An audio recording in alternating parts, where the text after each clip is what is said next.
거룩하신 하나님, 감사합니다. 하나님 앞에 나와 예배할 수 있는 특권을 주시니 감사합니다. 이것이 우리로 말미암은 것이 아니요 오직 하나님의 은혜임에 더욱 감사합니다. 우리를 볼 때 하나님께 나아오는 것이 어찌 합당할까? 또한 우리가 행하는 것이 참 하나님 앞에서 바른 것일까 두려움이 많지만 하나님만을 붙들고 하나님만을 의지하여 그리스도의 은혜를 붙들므로 나아오니 주여 우리를 받아 주시옵소서.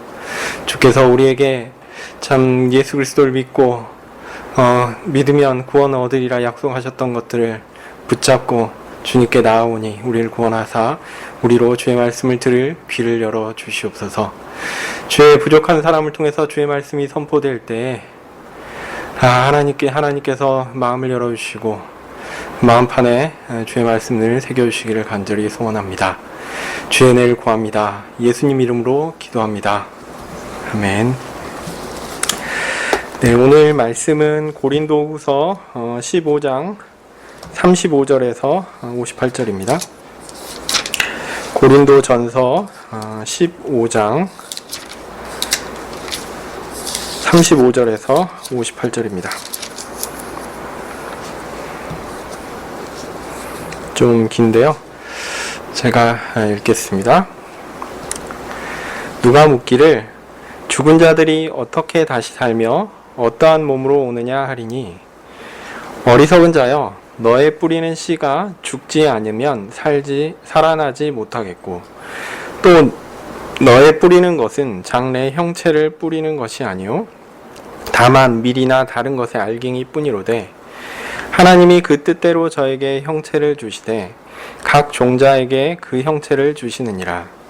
육체는 다 같은 육체가 아니니 하나는 사람의 육체요 하나는 짐승의 육체요 하나는 새의 육체요 하나는 물고기의 육체라.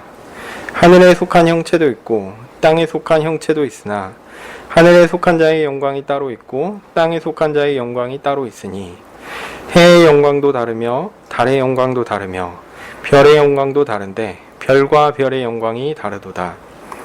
죽은 자의 부활도 이와 같으니 썩을 것으로 심고 썩지 아니할 것으로 다시 살며 욕된 것으로 심고 영광스러운 것으로 다시 살며 약한 것으로 심고 강한 것으로 다시 살며 육의 몸으로 심고 신령한 몸으로 다시 사나니 육의 몸이 있은즉 또 신령한 몸이 있느니라. 기록된 바 첫사람 아담은 산 영이 되었다 함과 같이 마지막 아담은 살려주는 영이 되었나니 그러나 먼저는 신령한 자가 아니요 육이 있는 자요 그 다음에 신령한 자니라. 첫사람은 땅에서 났으니 흙에 속한 자이거니와 둘째 사람은 하늘에서 나셨느니라. 무릇 흙에 속한 자는 저 흙에 속한 자들과 같고 무릇 하늘에 속한 자는 저 하늘에 속한 자들과 같으니 우리가 흙에 속한 자의 형상을 입은 것 같이 또한 하늘에 속한 자의 형상을 입으리라. 형제들아 내가 이것을 말하노니 혈과 육은 하나님 나라를 유업으로 받을 수 없고 또한 썩은 것은 썩지 아니한 것을 유업으로 받지 못하느니라.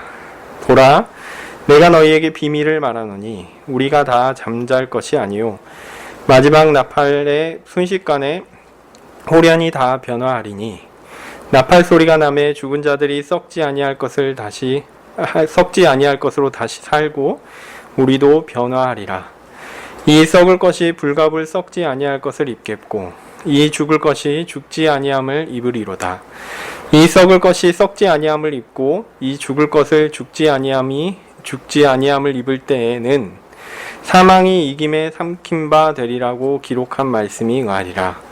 사망아 너의 이기는 것이 어디 있느냐? 사망아 너의 쏘는 것이 어디 있느냐? 사망에 쏘는 것은 죄요 사망의 권능은 율법이라. 우리 주 예수 그리스도로 말미암아 우리에게 이김을 주시는 하나님께 감사하노니 그러므로 내 사랑하는 형제들아 경고하며 흔들리지 말며 항상 주의 일에 더욱 힘쓰는 자들이 되라.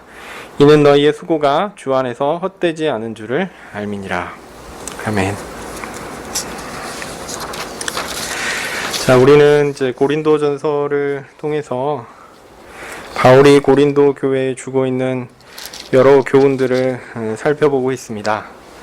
14장까지 바울은 고린도 교회를 위한 개별적 주제를 다루었던 반면 15장부터는 이런 문제들을 포괄적으로, 종합적으로, 결론적으로 부활이라는 종말론적 주제를 통하여 다루고 있습니다.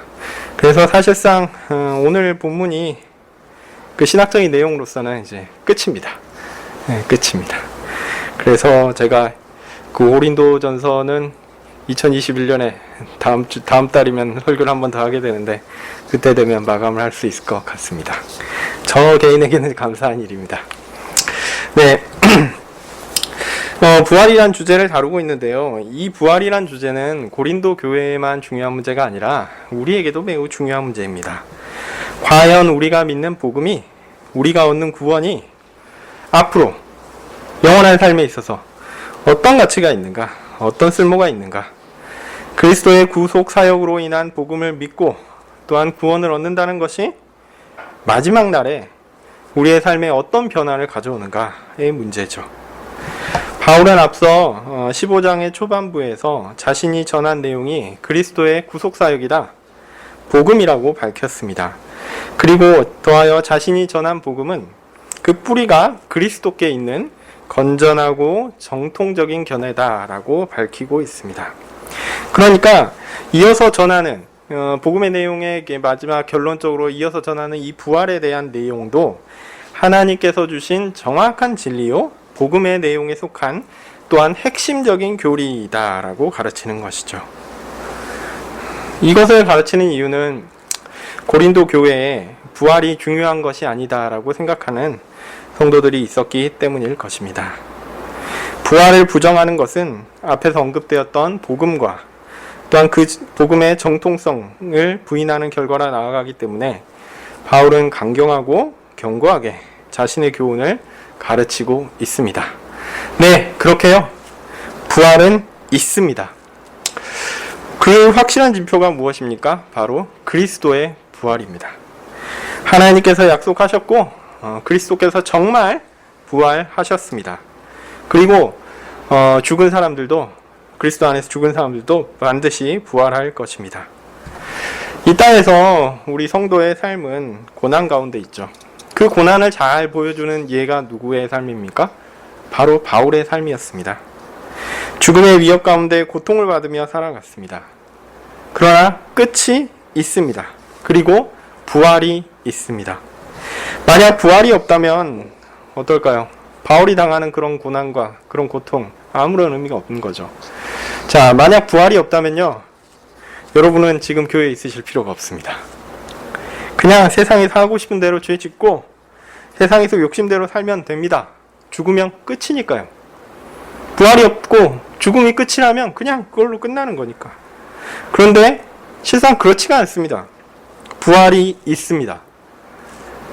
우리 주 예수님께서 이를 확증하시기 위해서 먼저 부활하셨습니다. 그러므로 우리는 부활하여 영원히 살 것을 어떤 의미에서 준비해야 합니다. 부활하여 영원히 누릴 삶은 무엇인가요? 죄에서 완전히 해방된 삶이겠죠? 하나님의 온전한 의, 즉 하나님을 온 힘과 온 뜻과 온 정성으로 사랑하는 것이 너무 자연스럽게 될 것입니다. 또한 나의 형제요, 자매된 교회의 모든 구성원을 내 몸과 같이 사랑하는 일이 너무 즐겁게 될 것입니다. 집에서도 잘 안 되는 그 일이 나중에는 잘 될 겁니다. 예, 너무 걱정하지 마십시오. 부활이 있습니다. 그게 소망입니다. 그 일을 기대하십시오. 그러니까 이 땅에 살 때 그래도 좀 더 죄 짓지 않도록, 그래도 좀 더 하나님의 말씀을 따라 살도록, 하나님의 의를 행하도록 노력하시기 바랍니다. 우리가 이 일에 완전하지 않은 것은요, 성경 표현대로 부끄러운 일입니다. 부끄러운 일입니다. 그러니까 잘 안 되니까 그래서 더 노력해야 되죠. 물론 이렇게 우리가 하나님 말씀대로 열심히 살려고 하는 그 노력을 가지고 이 땅에서 우리가 살아가는 이 현실에서 더 큰 이득이나 더 큰 유익을 누릴 수 있다라고 기대하지는 마시기 바랍니다. 하나님의 말씀을 행했다고, 선행을 행했다고, 이것이 이 땅에서 우리가 좋아하는 제가 좋아하는 돈이 많이 주어지거나, 뭐 아파트가 한 채 더 떨어지거나, 그런 거라고 생각하지 마시기 바랍니다. 세상의 악한 세력은요, 마지막 날에야 없어질 것이기 때문에 우리가 하나님 앞에서 선을 행하려면 행할수록, 우리가 더욱더 하나님의 백성답게 살려고 노력하면 할수록 우리를 더 방해할 것입니다. 뭔가 우리가 되는 일이 없게 그렇게 느껴질 만큼 우리의 삶을 괴롭힐 것입니다. 그때 하나님께 더 기도하고 나아가야죠. 예, 그렇게 악한 세력은 우리를 고통스럽게 할 수 있습니다. 그러나 좌절하지 마십시오. 그들에게도 끝이 옵니다. 그리고 우리는 부활합니다. 그러니 잘 안 되더라도 천국의 삶을 살기를 소망하면서 그 나라에서 누릴 영원한 삶을 하루하루 실천하시기를, 경험하시기를 소원하십시오. 하나님을 사랑하고 이웃을 내 몸과 같이 사랑하는 일들을 실천하시기를 노력하십시오. 비록 이 땅에서 그런 삶은 마귀의 괴롭힘으로 인해서 우리에게 어떤 의미에서는 손해를 가져올 수 있고요, 어떤 의미에서 고통을 가져올 수도 있습니다. 그렇지만 하나님은 다 기억하고 계세요. 그래서 하나님은 그런 거룩한 삶과 노력을 잊지 않으시고 잘했다 충성된 종아라고 얘기하면서 내가 작은 일에 충성하였으니 내가 큰 것으로 누리리라, 그렇게 보답하실 것입니다. 영원한 복을 기대하십시오. 바울은 이렇게 부활이 갖는 현실적 의미와 우리의 기대에 대한 이야기를 한 후에 정말 부활이란 것이 구체적으로 무엇인가를 이제 설명합니다. 부활을 믿지 않는 것이 현실의 고통으로 인한 의심의 원인이 있었을 것이고요, 더하여 부활을 합리적으로 믿기 어렵다라는 의심 또한 있었기 때문일 것입니다. 바울은 이제 그들의 잘못된 견해를 교정하고 부활에 대한 바른 교훈을 제시하고자 합니다. 오늘 구절이 쭉 많기 때문에 제가 구절 하나하나를 보면서 보다 어디다라고 말씀드리고 여러분이 눈 훑어주시면서 따라오셨으면 좋겠습니다. 35절부터인데요. 부활에 대한 실제적인 질문입니다. 어떻게 죽은 사람이 살아나는가? 라는 거죠. 아니, 몸이 썩어서 없어지는데 도대체 부활을 하면 그 몸이 어떻게 된다는 얘기입니까? 라는 얘기죠. 자, 우리 생각해 보십시오. 우리의 몸의 구성 요소를 원자 단위로 분해를 합시다. 그러면 우리의 몸을 구성하고 있는 그 원자 하나하나에 라벨링을 붙이는 거죠. 너는 류성민, 손톱에 있는 몇 번 세포, 이런 식으로. 그 라벨링 다 했다고 칩시다. 그러면 우리의 몸은, 우리에 있는 그 원자는 우리에게 우리 몸이 단일한 존재라는 것을 보여줄까요? 제가 설명해놓고 여러분이 그러니까 원자는요, 옛날에도 있었고요, 지금도 있고요, 앞으로도 있습니다. 우리가 섭취를 하잖아요. 우리의 몸을 구성하는 게 그대로 고정되어 있는 게 아니에요. 우리가 죽고 나면 이 몸은 어떻게 되죠? 썩어서 자연으로 돌아갑니다. 그것들이 이제 식물에 의해서 흡수돼서 또 아니면 다른 것으로 흡수됐다가 다른 사람에게 또 가기도 하고, 그렇게 되면 우리 몸 안에 있는 어떤 원자라고 해서 그 원자가 꼭 나만의 유일한, 꼭 내 거다. 어떤 원자를, 세상에 있는 존재하는 원자를 하나 딱 집어서 이거 유성민 거네, 이렇게 할 수가 없는 거예요. 하여튼 다시 살아난다면 몸이 있어야 할 텐데요. 죽으면 시체는 썩어 없어지는데 성경의 표현대로 흙으로 돌아갈 텐데, 아니 부활하면 어떤 구성을 가진 신체가 될 거냐라는 것은 사실 궁금한 문제죠. 실제적인 문제고 어떤 의미에서 난제입니다. 안 풀리는 난제죠. 부활에 대한 이런 견해는 부활을 우리가 지금 살아가는 삶의 체계 안에서 이해하려는 시도 때문에 발생하는 것입니다. 이렇게 생각하는 사람들은요, 부활을 해도 사람은 여전한 사람이요, 몸은 그대로 몸이다라고 생각하는 거예요. 심지어 어떤 견해들도 있냐면, 그 IBP에서 나온 그 창조타락 부속이라는 책인데, 그 책에 보면 그 예수님께서 오시면 이 지구 이 땅에 오신대요. 그래서 이 땅은 그대로 존재하는 거예요. 그래서 우리가 살아가는 요 세계가 이 인류의 제약으로 인해서 더러워졌는데, 그 더러워진 것들이 완전히 깨끗해져서 정상적인 시스템을 갖추게 되고 그 안에서 영원한 낙원을 누리면서 산다라는 거죠. 그렇게 보면 부활을 해도 여전히 사람은 사람이요, 자연은 자연이요, 이렇게 있는 겁니다. 그러니 부활한다는 것이 엄청나게 신기한 일이 되지는 않을 거라고 생각하는 거죠. 심지어 죽으면 부패해서 몸이 사라지기까지 하는데, 만약 그렇다면 회복되는 것이 어떻게 가능할까? 이런 합리적인 질문을 던질 수도 있습니다. 제가 볼 때는 상당히 과학적이고 현실적인 견해다라고 생각됩니다. 이 땅에서 성도가 살아가는 삶이 확실한 것이지 부활은 불확실한 것이다 라고 생각할 수도 있습니다. 왜냐하면 우리 눈앞에 보이지 않는 것들을 어떻게 믿을 수 있단 말이에요. 그래서 예수 그리스도를 믿어 교회에 속한 사람이 되었고 하나님을 섬기고 성령의 은혜를 받아 삶을 살아가지만 여전히 불완전한 이 생에서 어찌하든지 더 경건하고 더 신실하게 살아가려고 노력하는 사람들이 있을 수 있습니다. 그들은 이 땅의 교회에서 신령한 일들을 경험하고 기대하며 살아갑니다. 교회를 완전히 세우고자 노력하고 이 땅에서 완전히 세울 수 있다고 어떤 의미에서 믿기도 합니다. 그런데 정작 부활에 대한 큰 소망은 별로 없는 거죠. 이게 가능할까요? 제가 볼 때는 가능하다고 보여집니다. 종교적인 경건의 가치를 세워가는 것을 소명으로 삼고 이 땅에서 그 일을 완성하려고 시도합니다. 어찌하든 이 땅의 교회를 온전하게 세울 수 있다라고 믿고, 아니면 원리적으로 불가능한 것을 알거나 느끼면 본능적으로 그 완전함의 수준을 확 낮춰서 현세 가운데 누릴 수 있는 가장 경건한 형식을 정하고 그 안에서 만족을 누리려는 시도를 하기도 합니다. 진정한 마지막 심판과 그로 인한 완전한 변화와 영원한 삶에 대한 소망을 이 땅에서 실현하는 것에 초점을 맞추고 살아가는 것이죠. 성경에는 제 생각에 이런 식의 현실화된 부활의 개념, 아니면은 영원한 삶에 대한 현재화를 추구했던 두 부류가 나오는 것 같습니다. 먼저는 사두개인이고요. 또한 바리새인입니다. 먼저 사두개인은 아예 부활을 믿지 않았어요. 현세에서 경건한 삶을 추구하죠. 그들도 이제 제사장 계급이었으니까, 계급에 이제 많은 사람들이 사두개인이었으니까 경건한 삶을 추구하지 않는다라고 이야기하기는 어렵습니다. 물론 정치적 세력과 결탁해서 현세적인 영광을 누리기를 추구하기도 했지만, 그렇다고 완전히 모든 사람이 다 세속적이었다 이렇게 얘기하는 것은 좀 성급하다라고 생각될 수 있습니다. 하여튼 종교적이지만 현세적인 경건에서 부활이 없으니까 현세적인 경건에서 종교적인 만족을 누리려고 했던 것은 분명합니다.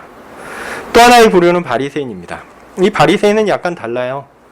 그들은 하나님의 법을 소중히 여겨서 잘 지키려고 노력하는, 그러니까 실제로 윤리적으로도 굉장히 경건한 사람이었고요. 심지어 부활도 믿었습니다. 그런데 그들 다수는 바른 신앙에서 벗어났습니다. 현세에서 경험하는 종교적 경험과 윤리적 행위를 그들의 수준에 낮추어서 판단함으로써 자신들의 종교적 행위를 사실상 현세에 가두어 버렸어요. 부활을 통해서 회복될 영원한 하나님 나라를 바라보기보다 자신들이 살아가는 그 현재의 삶을 더 소중히 여기고 그것들을 바탕으로 뭔가를 더 얻어낼 수 있을 것을 기대했던 거죠. 공로 사상을 추구하는 것이 실제로는 저는 그렇다라고 보여집니다. 현재의 공로를 세워서 내가 하나님 앞에서 뭔가 잘 보여서 그것을 가지고, 그 경건한 종교 생활을 가지고 뭔가 이 땅에서 누릴 수 있을 것을 기대한다면 그는 부활보다 현재를 더 기대하고 있는 것이죠. 바리새인이 정확하게 그런 부류였습니다. 부활 후에 누릴 영원한 생명에 대한 기대는 당연히 줄어들 수밖에 없습니다. 현재 자신이 하나님 앞에서 어떤 일을 하고 있다라는 그 현재의 삶에 대한 초점이 더욱 있었던 것이죠. 현재 자신의 삶의 공로에 기반해서 영생 가운데 누릴 영광을 현세적으로 기대하게 됩니다. 예수님께서 말씀하셨죠. 너는 네 상을 지금 받았다. 하늘나라에서 받을 상이 없는 거죠. 그런 사람들은. 그런 삶 또한 옳지 않습니다. 네, 고린도 교회의 경우 그리스도의 복음을 믿는 성도들이 교회 가운데 온갖 어려움과 다툼과 혼란을 경험했습니다. 그래서 교회가 어떻게 이럴 수 있냐며 낙담하는 사람도 있었겠죠. 또한 그런 부족한 모습을 하나님께서 용납하시지 않을 거다라고 분노하는 사람들이 있었을 것입니다. 도대체 현세의 이 교회는 너무 답답한 모습을 보여주는데 이게 교회인가? 이게 정당한 교회의 모습인가? 한탄했을지 모릅니다. 부활은 그들에게 별로 소망이 되지 않았습니다. 왜냐하면 부활 후에도 지금도 불완전한 사람인데 부활 후에 그 사람들이 아무런 그냥 그 은혜라고 하면서 은혜로 갱신된다고 하면서 아무런 회개도 없이 교회 안에 명백한 잘못을 저지르고 있는데 부활 후에 그 사람들이 새로운 사람이 되어서 나타난다? 별로 기대가 안 되는 거죠. 부활 후에도 같은 모습이라면 그것이 무슨 소용이 있겠는가 이런 생각을 하는 겁니다. 사실상 부활 이후에도 시공간의 제약이 있는 가운데 자신의 이익을 위하여 본능적으로 움직이는 우리의 본성이 무슨 변화를 겪을 수 있을까? 여기에 대한 확신이 부족했던 것입니다. 네, 그런데 바울은 그렇게 정말 교회일까? 정말 이 교회라면 그런 모습을 보여도 될까라고 생각할 만한 그러한 고린도 교회의 성도들을 향하여 뭐라고 부르냐면 교회라고 부릅니다. 형제들아 이렇게 부릅니다. 그들에게 여러 권면을 한 후에 이제 부활에 대한 가르침으로 정리를 합니다. 비록 교회라는 우리의 모습이 너무 부족하고 지저분하고 가치가 없고 온갖 어려움과 다툼과 혼란이 우리에게 있습니다. 그래서 부활한다고 해서 고쳐질까? 라는 의심이 들 정도로 심각한 상태 가운데 있는 우리죠. 부활이 우리의 그런 악함을 다 사라지게 할까? 그런 기대를 하는 것이 과연 옳은 것일까? 이런 것을 생각하게 합니다. 그런데 바울은 그런 자들을 향하여 아니다. 너희는 교회고 너희는 형제고 너희는 부활할 것이고 부활하면 그 모든 것들이 다 깨끗하게 완전하게 놀랍게 바뀌게 될 것이다 라고 이야기하는 것이죠. 먼저 바울은 36절에서 죽은 다음에 어떤 몸으로 부활하느냐라는 것에 그는 질문에 대답합니다. 뭐라고 얘기합니까? 어리석도다. 우리말은 어리석은 자여 라고 되어 있죠. 어리석도다 라고 얘기합니다. 뭐가 어리석은 것입니까? 35절의 반문은 현세의 몸과 내세의 부활의 몸이 변화가 없는 연속적인 것이다. 변화가 있어봐야 얼마나 있겠어. 이런 식의 생각을 전제했다고 하면 바울은 그렇지 않다. 연속적인 게 아니라 아주 부활로 인해서 획기적인 변화가 있을 것이다 라는 것을 이야기합니다. 그리고 그 변화를 씨앗을 비유로 설명합니다. 씨앗이 심기우면 그 씨앗은 그 씨앗 안에 싹이 나오는데 그 싹을 배아라고 하죠. 배아가 있고요. 그 배아를 둘러싸고 있는 양분이 있습니다. 제가 식물의 정확한 용어를 잘 기억이 안 나는데 그 양분이 둘러싸고 있는데요. 그 배아가 그 양분에 있는 것들을 그 에너지를 양분을 쏙쏙 빼먹으면서 이게 싹을 틔워서 자라는 거죠. 그래서 씨앗이 가진 원래의 모양은 맨 처음엔 조그마한 씨앗이니까 그렇지만 나중에는 그 원래의 모양은 사라지게 됩니다. 그런 가시적인 현상, 그 원래의 모습이 사라지는 가시적인 그런 모습 현상을 바울은 죽는 것으로 설명하고 있습니다. 도토리 나무는 도토리를 심어서 나온 것이죠. 처음부터 도토리 나무를 심는 게 아닙니다.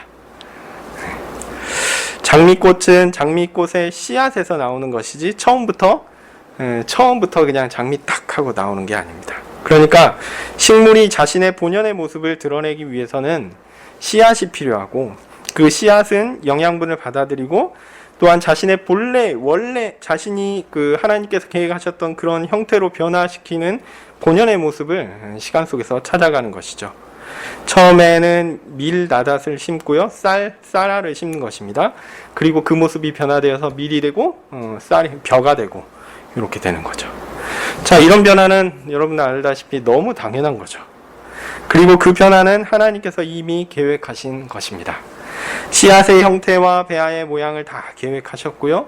씨앗의 겉부분이 부패해서 부서지고 배아가 양분을 얻어 자라게 되면 하나님께서 그 씨앗에 계획하셨던 모양이 나오게 되죠. 그래서 감 씨앗은 감나무로 자라게 되고요. 사과 씨앗은 사과나무로 자라게 됩니다. 그래서 하나님께서 정하셨던 그 자신의 몸을 드러내게 됩니다. 이처럼 자연에서 관찰될 수 있는 것처럼 식물이 자라서 하나님께서 계획하신 모습을 드러내는 것은 씨앗의 변화를 통해서 발생합니다. 처음에는 이 씨앗이 무엇인지 잘 알지 못하죠. 그러나 그 변화의 끝에 하나님께서 정하신 목적하신 나무와 식물로 드러나게 됩니다. 부활을 통해 우리 몸도 마치 씨앗이 나무가 되는 변화와 같이 잘 몰랐는데 변하게 되는 거예요. 완전히 바뀌게 되는 일들을 겪을 것이다 라는 의미입니다. 바울은 이 변화가 일률적이지도 않고 또한 단편적이지도 않다고 가르칩니다. 앞서 제가 이게 씨앗에 대한 얘기는 36절에서 38절에 나온 것인데요. 이것은 식물을 예로 든 것입니다. 이제 39절에는 뭐가 나오냐면 동물이 예로 나옵니다. 여기서 좀 제가 용어를 좀 설명을 드려야 되는데 39절부터 육체라는 표현이 나오죠. 육체라는 표현은 헬라어로는 사르크스입니다. 사르크스인데 우리의 신체라는 몸의 의미보다는 보통 몸의 구성 요소인 요 살이요, 살. 예. 저에게 요즘 제일 많은 뱃살이다 얘기할 때 요 살입니다. 진짜 살덩이 얘기할 때 그 살이 사르크스입니다. 그러니까 동물의 신체를 구성하는 그 살이죠. 하나님께서 동물을 지으셨는데, 그러니까 좀 노골적인 표현으로 고기 덩어리를 지으셨는데 각기 다른 살로 된 육체를 지니고 있다라는 이야기를 하는 겁니다.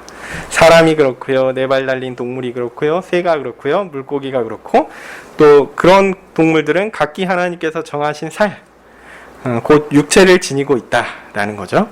그래서 각기 정한 모습으로 정한 목적을 가지고 있다라고 이야기합니다. 식물도 하나님께서 정하신 대로 해서 정한 방식으로 이렇게 변화를 겪어서 되고, 그 다음에 동물도 하나님께서 육체라는 것을 이렇게 정한 대로 해서 정한 대로 이렇게 자라가는 것이죠. 40절에서는 이제 바울이 그 범위를 더욱 확장합니다. 하늘의 형체 그리고 땅의 형체 이렇게 나오죠. 제가 생각하기에는 영적인 존재를 가리키는 것 같습니다.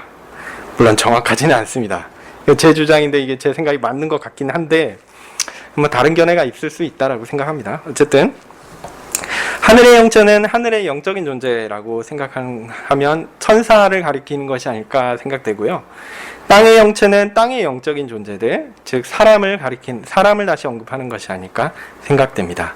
그러니까 영적인 존재라고 하더라도 하나님께서 그 천사에게 계획하신 목적이 있고 또한 사람에게 계획하신 어떤 목적이 있다라는 거죠. 그리고 그 목적이 이루어지는 방식도 또한 양식도 다릅니다. 그리고 그들이 누리도록 하나님께서 정하신 삶도 다 다른 것이죠. 41절에는 이거를 지금까지는 어떤 식물 얘기했고 동물 얘기했고 영적인 그 피조물을 얘기했다면 지금은 이제 좀 무생물이라고 표현할 수 있겠는데요. 우주를 포함한 무생물을 언급합니다. 해와 달과 별, 하나님께서 천체를 만드신 목적이 있고 각자의 역할을 정하셨죠. 그리고 하나님께서 정하신 것이 이루어질 때 그들의 가장 뛰어난 영광이 드러날 것입니다. 그리고 42절에 결론을 내립니다. 그러므로 죽은 사람의 부활도 그와 같다라는 거죠. 마치 씨앗이 껍질의 썩음을 통해 배아가 자라 변화를 겪어 나무로 자라나듯이 사람의 몸은 하나님께서 정하신 바대로 하나님께서 목정하신 바대로 변화를 겪게 될 것이고 하나님께서 두신 목적이 이루어지며 하나님께서 부여하시는 영광을 누리게 될 것이다 라는 얘기입니다. 그러니까 하나님께서 정하신 바가 있다라는 거예요. 사람에게 뭐가 정해졌다는 거죠? 부활이 정해졌다라는 겁니다. 네. 사람은 이런 하나님의 뜻과 계획과 의도를 알지 못해서 부활을 잘 이해하지 못합니다. 그래서 오해합니다.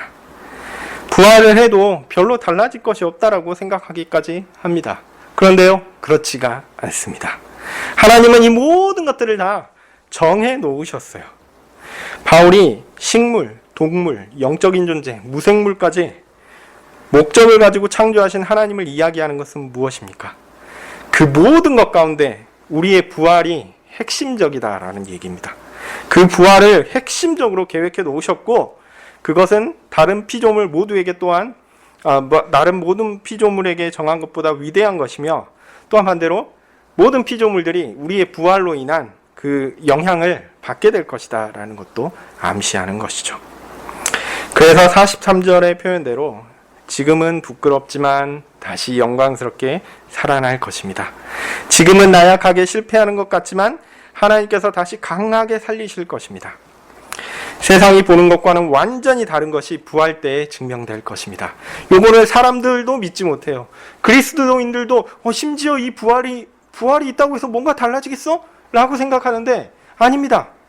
완전히 달라질 것이에요. 우리가 전혀 생각하지 못했던 것. 부활은 우리가 예상하는 것보다 더욱 놀라운 것으로, 우리가 기대하는 것보다 더 영광스러운 것으로 드러날 것입니다. 현세에서 그리스도인은요, 사탄 마귀의 공격으로 인해서 언제나 연약합니다. 언제나 부족합니다.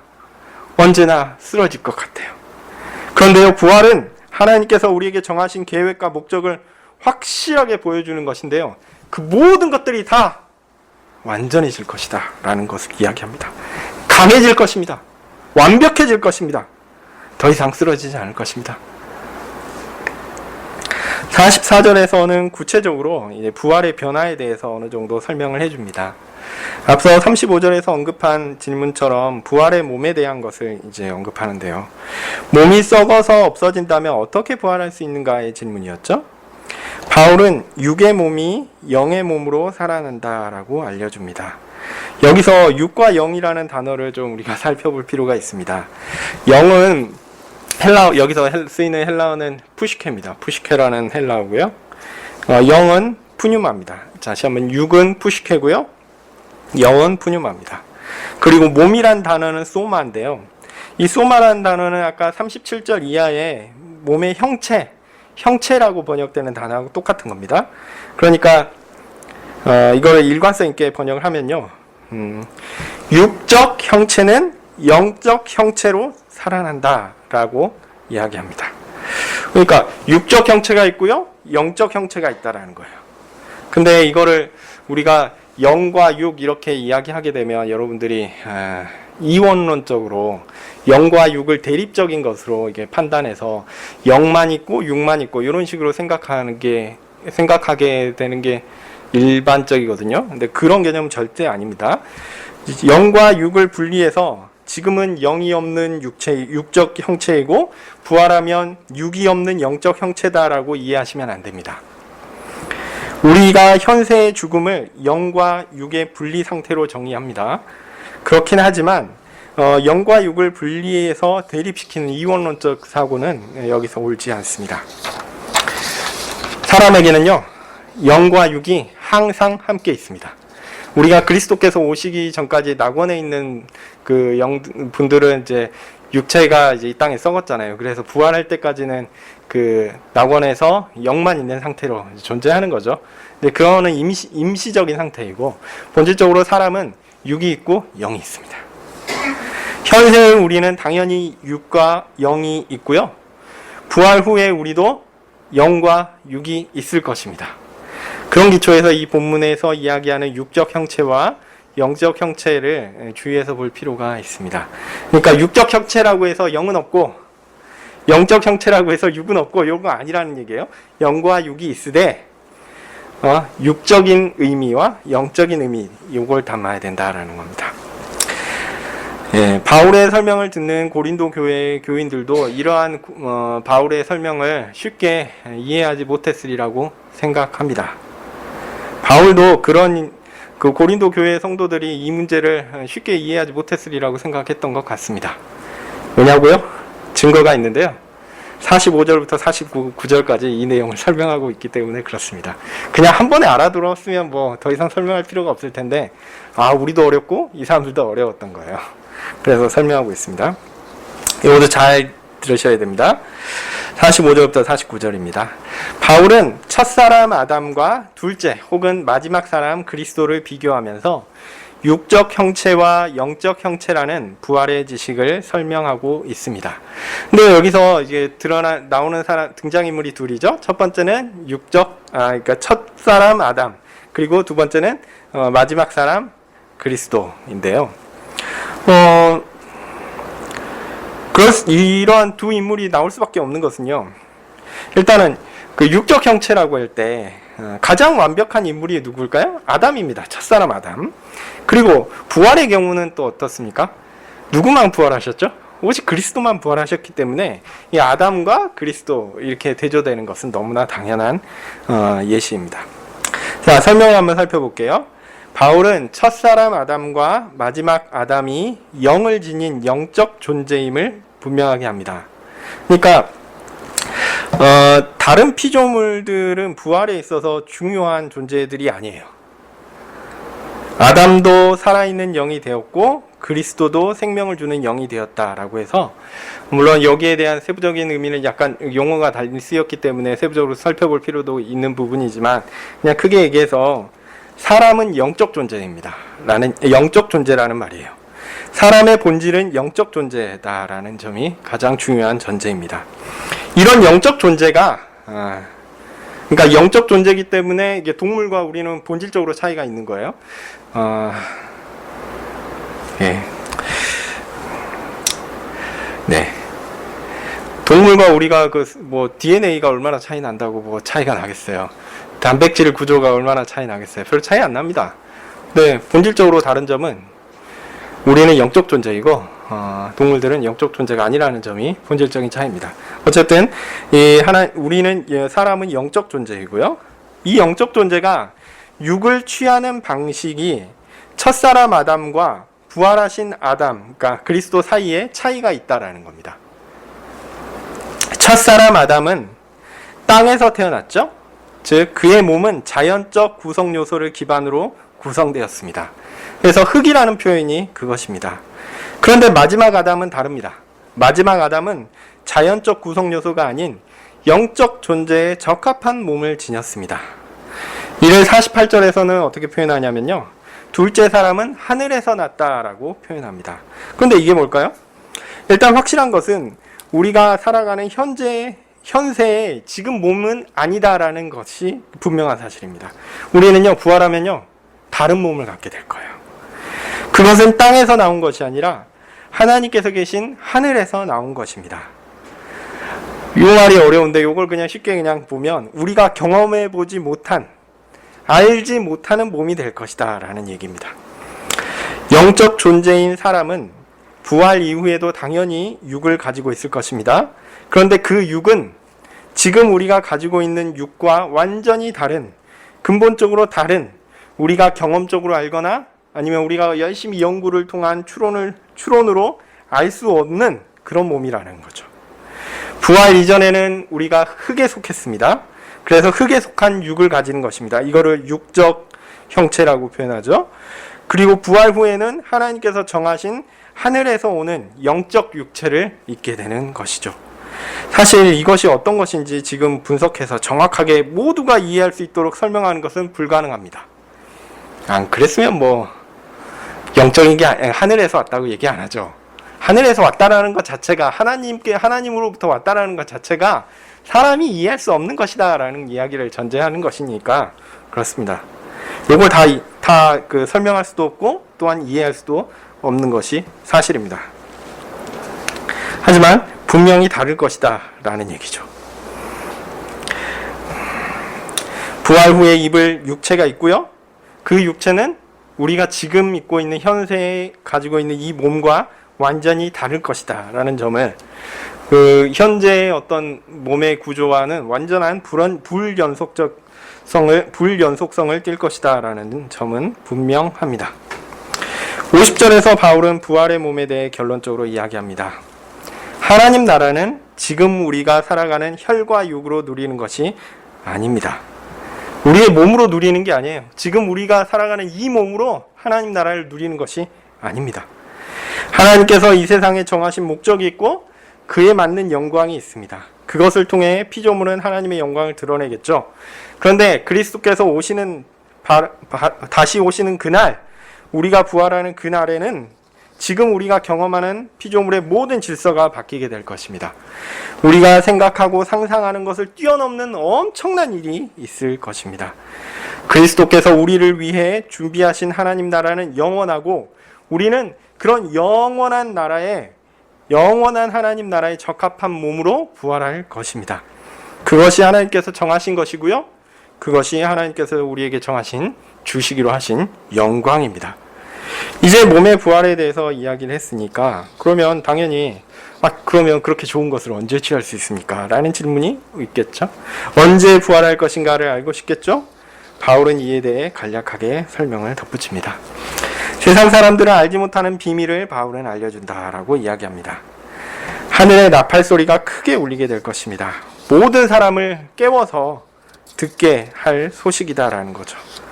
그리고 죽은 사람들이 살아나고 우리도 부활의 몸으로 변화될 것이다 라고 이야기합니다. 그러므로 이 땅에 썩어 없어질 것은 더 이상 썩지 않으려 할 것으로 변하게 될 것입니다. 이전에는 죽음을 앞두고 연약해지고 쇠약해지고 무너져가는 우리의 몸이 더 이상 쇠약해지지 않을 것입니다. 더 이상 아프지 않을 것입니다. 영원히 변하지 않는 영적인 삶에 합당한 몸으로 우리는 변화될 것입니다. 이 부활이 의미하는 것들을 좀 더 얘기하는데요. 이 부활은 더 이상 우리에게 죽음이 없다라는 것을 이야기해 줍니다. 이 세상에는 온통 죽음의 그림자로 가득합니다. 병들고 고통받고 수고하는 가운데 우리는 지치죠. 죽음이 우리 앞에 서 있음을 볼 때마다 두려워하는 것이 우리입니다. 그러나 부활의 그날에는 죽음은 더 이상 힘을 가지지 못합니다. 그 힘을 잃어버립니다. 왜입니까? 죽음은 사실 뭐죠? 죽음은 죄인을 향한 하나님의 마땅한 형벌입니다. 하나님은 하나님 앞에서 마땅한 바를 법을 통해서 정하셨고, 그 법을 어긴 것에 대한 처벌로 죽음을 정하셨죠. 그래서 죄의 능력은 뭐라고 얘기하냐면 죄의 능력은 율법이라고 얘기하는 이유가 여기에 있어요. 하나님의 법이 있고 그 법의 처벌 기준에 따라서 영원한 죽음에 해당하다라는 거죠. 그런데 그리스도께서 이제는 그 죄로 말미암은 그 형벌을 다 감당해 주셨습니다. 그리고 구원할 사람들을 자신에게 다 모으셨습니다.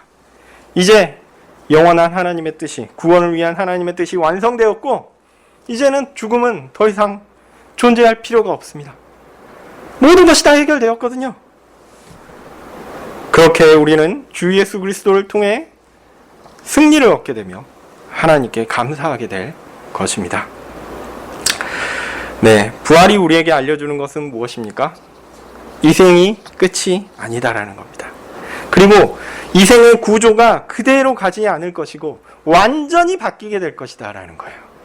그래서 내가 뭔가 이 땅에서 뭔가를 이루고, 내가 이 땅에 있는 어떤 것들을 기반으로 삼아 하나님 앞에서 가서 뭔가를 주장하려고 하고, 이런 행위는 어리석은 것입니다. 그러면 우리는 이제 하나님 앞에서 어떻게 살아야 할까요? 고린도 교회에 향하여 바울이 이야기하는 바가 이것입니다. 앞서서 쭉 길게 여러 가지 주제들을 다루었고, 마지막 이제 부활에 대해서 얘기하면서 이렇게 연약하고 부족하고, 그럼에도 불구하고 하나님께서 그들을 다 변화시켜서 완전한 하나님 나라에 떡 갖다 놓으시는 그 영광을 누리게 될 것이다 라고 이야기한 후에, 그 일이 하나님께서 예수님께서 오시는 날, 그날 모두가 알게 되는 그날 이루어질 것이다 라는 걸 이야기하고, 그러면 바로 지금 우리는 어떻게 살아야 하는가 라는 거죠. 그게 58절입니다. 내 사랑하는 형제들아, 견고하며 흔들리지 말며 항상 주의 일에 더욱 힘쓰는 자가 되라. 너희의 수고가 주 안에서 헛되지 않을 것을 너희는 알고 있다. 네, 교회 구성원들인 모든 성도들의 귀한 수고, 하나님 사랑과 이웃 사랑을 위한 그 수고는, 교회를 위한 그 수고는 헛되지 않을 것입니다. 바울의 권면과 같이 우리는 부활의 소망을 가지고 이 땅의 짧은 삶 가운데 이렇게 하나님을 위한 수고와 교회를 위한 수고와 하나님의 백성으로서의 마땅한 삶을 위해 최선을 다해서 살아가야 할 것입니다. 그 일이 우리에게 참된 소망이고 또한 그 일이 부활을 바라보는 모든 성도의 바른 자세일 것입니다. 기도하겠습니다. 하나님 감사합니다. 부활은 있습니다. 그리고 그 부활 때에 모든 것이 다 변화할 것입니다. 지금 현재의 삶을 볼 때 너무 부족하고 이런 삶이 하나님 앞에서 합당할까 두려움이 너무 많고 과연 저 사람이, 과연 우리가 하나님 앞에서 구원받은 자다, 교회의 구성원이다 라고 이야기하는 것이 합당할까 두려운 마음들이 있지만 부활이 있음에 우리가 소망이 있습니다. 하나님께서 완전히 우리를 바꿔놓으실 것에 우리의 소망을 둡니다. 우리가 오직 주님만을 의지하며 지금 바로 이 순간 하나님의 교회와 또한 하나님을 위하여 열심히 최선을 다해 수고하게 도와주시옵소서. 주여 우리에게 은혜를 베풀어 주시옵소서. 예수님 이름으로 기도합니다. 아멘. 하늘에 계신 우리 아버지여, 이름이 거룩히 여김을 받으시오며 나라 임하옵시며 뜻이 하늘에서 이룬 것 같이 땅에서도 이루어지이다. 오늘날 우리에게 일용할 양식을 주옵시고 우리가 우리에게 죄 지은 자를 사하여 준 것 같이 우리 죄를 사하여 주옵시고 우리를 시험에 들게 하지 마옵시고 다만 악에서 구하옵소서. 대개의 나라와 권세와 영광이 아버지께 영원히 있사옵나이다. 아멘.